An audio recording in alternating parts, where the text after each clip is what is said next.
നിങ്ങൾ ആദ്യം ചെയ്യേണ്ടത് പ്രോപ്പറായിട്ട് നിങ്ങളുടെ പബ്ലിക് എക്സാമിനേഷൻ്റെ സിലബസ് ഏതാണെന്ന് മനസ്സിലാക്കുക. അതിനുശേഷം നിങ്ങൾ ഓരോ ലെസൺ വൈസ് ആയിട്ട് പഠിച്ചു തുടങ്ങിയിരിക്കണം. അതിനോടൊപ്പം തന്നെ നിങ്ങൾ പ്രത്യേകം നോട്ട്സ് പ്രിപ്പയർ ചെയ്തിരിക്കണം. ആൻഡ് ഓരോ യൂണിറ്റിൽ നിന്നും ഓരോ ലെസണിൽ നിന്നും കഴിഞ്ഞ വർഷങ്ങളിൽ വന്നിരിക്കുന്ന പ്രധാനപ്പെട്ട ക്വസ്റ്റ്യൻസ് ഏതാണെന്ന് നോട്ട് ചെയ്തിരിക്കണം.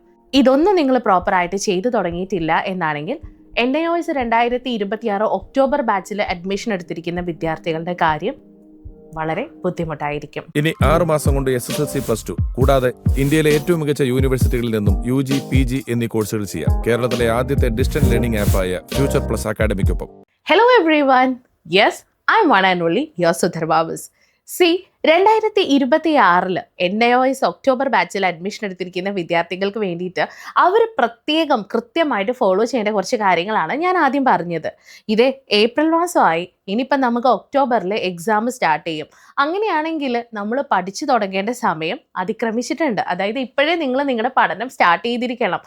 NIOS ആണ്, കുറഞ്ഞ സമയം കൊണ്ട് നമുക്ക് +2 SSLC ഒക്കെ നമുക്ക് എഴുതിയെടുക്കാൻ വേണ്ടി പറ്റും. പക്ഷേ അവർ നമുക്ക് വേണ്ടി പ്രൊവൈഡ് ചെയ്തിരിക്കുന്ന സിലബസ് എന്ന് പറയുന്നത് that is a vast syllabus. അപ്പോൾ ആ വാസ്റ്റ് സിലബസ് നിങ്ങൾ 2-3 ദിവസം കൊണ്ട് കവർ ചെയ്യുക എന്ന് പറയുന്നത് that's not an easy thing അല്ലേ? അതിന് വേണ്ടിയിട്ടാണ് നമ്മൾ ആദ്യമേ പഠനം സ്റ്റാർട്ട് ചെയ്യണം എന്ന് പറയുന്നത്. അതിനാണ് നിങ്ങൾ ആദ്യം നിങ്ങളുടെ TMA സിലബസ്, TMA ചാപ്റ്റേഴ്സ് ഏതാണെന്നും അതിനോടൊപ്പം തന്നെ നിങ്ങളുടെ പബ്ലിക് ചാപ്റ്റേഴ്സ് ഏതാണെന്നും ആദ്യം പബ്ലിക് എക്സാമിനേഷൻ്റെ ചാപ്റ്റേഴ്സ് ഏതാണെന്ന് ആദ്യം മനസ്സിലാക്കുക. Then you should go for ഓരോ മൊഡ്യൂളിൽ നിന്നും നിങ്ങൾക്ക് എത്ര മാർക്കിൻ്റെ ക്വസ്റ്റ്യൻസ് ആണ് വരുന്നത് എന്നതിനെക്കുറിച്ചും ആദ്യം ഒരു ധാരണ ഉണ്ടാക്കിയെടുക്കണം. അങ്ങനെയാണ് നമുക്ക് ഇത്രയും വലിയ സിലബസ് വളരെ ചുരുങ്ങിയ രീതിയിൽ എളുപ്പമായിട്ടുള്ള ഒരു രീതിയിൽ നമുക്ക് പഠിച്ചു കഴിയാൻ സാധിക്കുകയുള്ളൂ. അപ്പോൾ ആദ്യം ചെയ്യേണ്ടത് നിങ്ങൾ നിങ്ങളുടെ TMA ചാപ്റ്റേഴ്സും നിങ്ങളുടെ പബ്ലിക് എക്സാമിനേഷൻ ചാപ്റ്റേഴ്സും മനസ്സിലാക്കുക. Then you have to start your learning session. നിങ്ങൾ നിങ്ങളുടെ ലേണിംഗ് സെഷൻ സ്റ്റാർട്ട് ചെയ്യുക. ഓരോ യൂണിറ്റും നിങ്ങൾ പഠിക്കുക, വായിക്കുക. ക്ലാസ്സുകൾ അവൈലബിൾ ആണ് എന്നുള്ള കുട്ടികളാണെങ്കിൽ ക്ലാസ്സുകൾ കണ്ടിട്ട് 1 by 1 ആയിട്ട് പെർ ഡേ നിങ്ങൾ ഓരോ സബ്ജക്റ്റിൽ നിന്നും ഒരു 2 യൂണിറ്റ്സ് വീതം അല്ലെങ്കിൽ 2 ലെസൺസ് വീതമെങ്കിലും നിങ്ങൾ പഠിച്ചു തുടങ്ങിയെങ്കിൽ മാത്രമേ ആ ഒരു ഫസ്റ്റ് പാർട്ട് റിവിഷൻ കഴിഞ്ഞ് സെക്കൻഡ് പാർട്ടിലേക്ക് എത്തുമ്പോൾ നിങ്ങൾക്ക് കുറച്ചുകൂടെ സിമ്പിൾ ആവുള്ളൂ. അപ്പോൾ അത് പഠിക്കുന്ന സമയത്ത് തന്നെ നമ്മൾ നിങ്ങളുടെ പ്രീവിയസ് ഇയർ ക്വസ്റ്റ്യൻ പേപ്പേഴ്സ് കൂടെ നമ്മൾ എന്ത് ചെയ്തിരിക്കണം, നമ്മൾ അടുത്ത് വെച്ച് നോക്കണം. ഇന്ന യൂണിറ്റിൽ നിന്ന് ഏതൊക്കെ തരത്തിലാണ് ക്വസ്റ്റ്യൻ വരുന്നത് അല്ലേ? അപ്പോൾ ആ ക്വസ്റ്റ്യൻ അനുസരിച്ചിട്ടാണ് നമ്മൾ കാര്യങ്ങളൊക്കെ പഠിക്കേണ്ടത്. ഇനി നിങ്ങൾ എല്ലാ ലെസൺ വൈസ് റിവിഷനും കഴിഞ്ഞാൽ നിങ്ങൾക്ക് ധാരണ വേണ്ടത് നിങ്ങളുടെ NIOS പരീക്ഷയുടെ ക്വസ്റ്റ്യൻ പേപ്പർ പാറ്റേൺ എങ്ങനെയായിരിക്കണം എന്നാണ്. ആ ക്വസ്റ്റ്യൻ പേപ്പർ പാറ്റേൺ മനസ്സിലാക്കിയിട്ടില്ലെങ്കിൽ, അതിനെക്കുറിച്ചൊരു ധാരണ ഉണ്ടാക്കിയെടുത്തിട്ടില്ലെങ്കിൽ എക്സാമിൽ നിങ്ങൾ നിർബന്ധമായിട്ടും ഫെയിൽ ആവാനുള്ള സാധ്യതകൾ കൂടുതലാണ്. So you have to go through the question paper pattern. അതുകൂടെ മനസ്സിലാക്കി കഴിഞ്ഞാൽ then you have to be in a practical mode. അതായത് നിങ്ങൾ ഓരോ ക്വസ്റ്റ്യനും നിങ്ങൾ എഴുതി പഠിക്കുക. നിങ്ങൾ അതായത് പഠിച്ചു കഴിഞ്ഞതിന് ശേഷം നിങ്ങൾ ഓരോ യൂണിറ്റിൽ നിന്നും വരുന്ന ഓരോ ലെസണിൽ നിന്നും വരുന്ന ക്വസ്റ്റ്യൻസ് നിങ്ങൾ എഴുതുക തന്നെ വേണം. കാരണം എക്സാമിന് നമ്മൾ എഴുതാനാണ് പോകുന്നത്.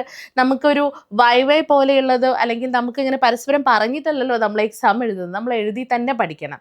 അപ്പോൾ ഇത്രയും കാര്യങ്ങൾ നിങ്ങൾക്ക് കൃത്യമായി ചെയ്യണമെന്നാണെങ്കിൽ you need a proper guidance. ആ പ്രോപ്പർ ഗൈഡൻസ് നമുക്ക് എവിടെ നിന്നാണ് കിട്ടുക? അത് ഓതൻറ്റിക്കൽ ആയിട്ടുള്ള ഒരു കൂട്ടം ആളുകളാണ് നിങ്ങൾക്ക് നൽകേണ്ടത്. അങ്ങനെ ഓതൻറ്റിക്കൽ ആയിട്ടുള്ള വളരെ ആധികാരികമായിട്ട് നിങ്ങളെ ഗൈഡ് ചെയ്യാൻ പറ്റുന്ന ഒരു കൂട്ടം ടീച്ചേഴ്സും മെൻറ്റേഴ്സും ഇവിടെ ഇപ്പോൾ നിങ്ങളോടൊപ്പം ഉണ്ട്. എവിടെ നിന്നാണെന്നല്ലേ?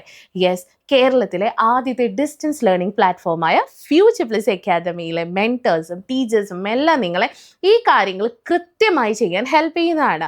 അപ്പോൾ അതിന് ആദ്യം ചെയ്യേണ്ടത് നിങ്ങൾക്ക് ക്ലാസ്സുകൾ അവൈലബിൾ ആയിരിക്കണം. ഓരോ യൂണിറ്റിൽ നിന്നും അല്ലെങ്കിൽ ഓരോ ലെസണിൽ നിന്നും ഏതൊക്കെ തരത്തിലാണ് ക്വസ്റ്റ്യൻസ് വരുന്നത് എന്നതിനെക്കുറിച്ച് ധാരണ ഉണ്ടായിരിക്കണം. ഇനി നിങ്ങളുടെ ഡൗട്ട്സ് ഏതെങ്കിലുമൊക്കെ ലെസണിൽ നിങ്ങൾക്ക് വരുന്ന ഡൗട്ടൊക്കെ ക്ലിയർ ചെയ്യുമ്പോൾ അപ്പുറത്ത് എപ്പോഴും ഒരാൾ ഉണ്ടായിരിക്കണം എന്നൊരു തോന്നലും, നിങ്ങൾക്കൊപ്പം എക്സാം എഴുതി കഴിയുന്നത് വരെ നിങ്ങൾക്ക് വേണ്ടിയിട്ട് എല്ലാ അസിസ്റ്റൻസിനും ഞങ്ങൾ നിങ്ങളോടൊപ്പം ഉണ്ടായിരിക്കും.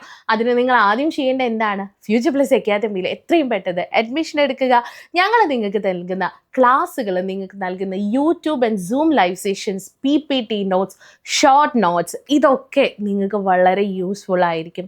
And no doubt on that. For that, you have to contact us. For more details, താഴെ കാണുന്ന നമ്പറിൽ കോൺടാക്ട് ചെയ്യുക. ഒപ്പം നമ്മുടെ ചാനൽ സബ്സ്ക്രൈബ് ചെയ്യാൻ മറക്കരുത്.